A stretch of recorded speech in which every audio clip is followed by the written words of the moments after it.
I have seen a lot of web series. I mean a lot of web series. But this one in particular is different. Well, you know the point when you're watching a web series and you come like, okay, this part is getting a little boring. I should just skip a few minutes. Okay, this part is getting a few boring. Now I'm getting irritated.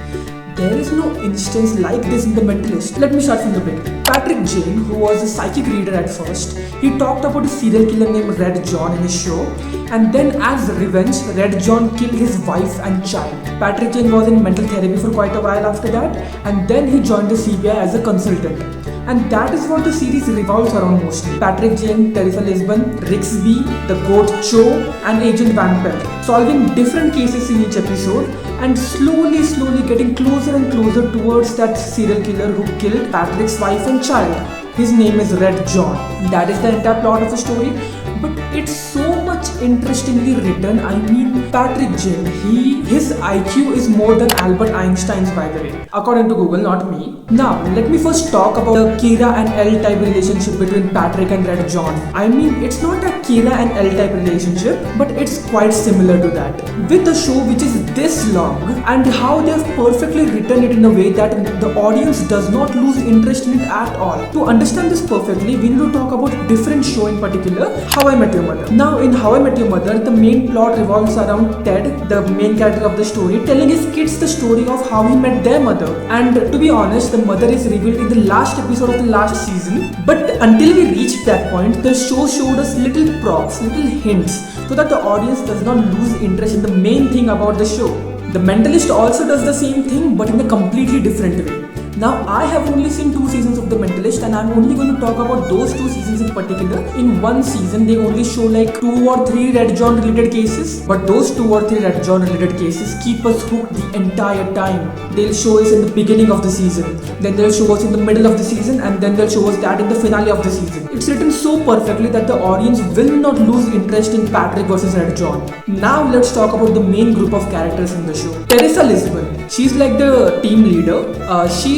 I feel like she's cute, and her and Jane will have a relationship in the future. At least I hope they'll do. But I think she's a lot Jane dependent, to be honest. Tell me, I have finished season 2, and I don't think there's a single case she has been able to solve without Jane. Now, Rixby and Van Pelt, I don't have much to say about them, to be honest, so we'll talk about them together. In the first season, I thought they'll have something. In the second season, they do, but it ends quickly. To be honest, I wanted to see more of that. And Rixby, yeah, his first name is Wayne, so cool, I guess. Van Pelt is cute. Yeah, that's it. Now, let's talk about the Goat Cho. I don't even know what his last name is, to be honest. I don't even know if it's mentioned it in the series yet. He's badass, he's nonchalant, he's cool. I want to talk about that one episode where he just mocks everybody. Now I want to talk about one episode in particular from season 2. I think it was episode 5.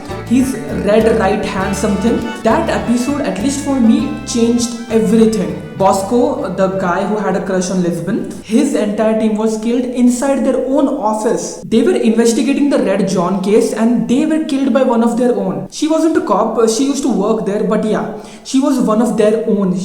They worked together for about 10 years. And by watching that episode, we learned a lot of things about Red John. First of all, that he has people inside the police. Second of all, that he makes mistakes. Third of all, his manipulation level is crazy.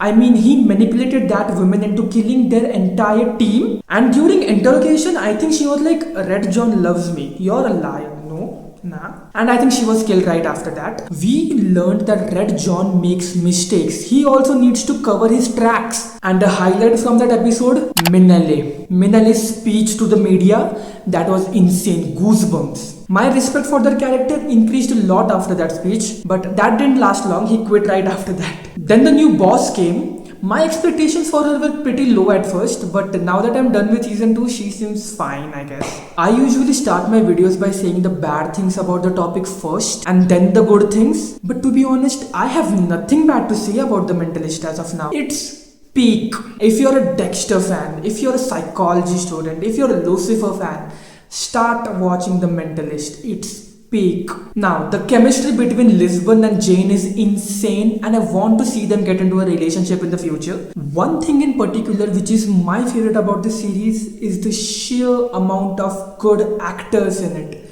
I mean, the culprit from the first episode of the first season. I think that actor played some SEC guy in Suits. Then we saw George Cooper, Howard Hamlin, Anita Gibbs. I think she was Anita Gibbs, woman who used to talk to the dead. Amy Santiago, Cameron Tucker, Louis Litt. And there's one more which I'm forgetting, forgive me for that. I am so excited for future seasons. I'm going to binge watch this after I'm done watching something which I'm watching for the next video. Okay, so this is it. I hope you guys enjoyed. Make sure to subscribe. I'll see you guys in the next one. Goodbye.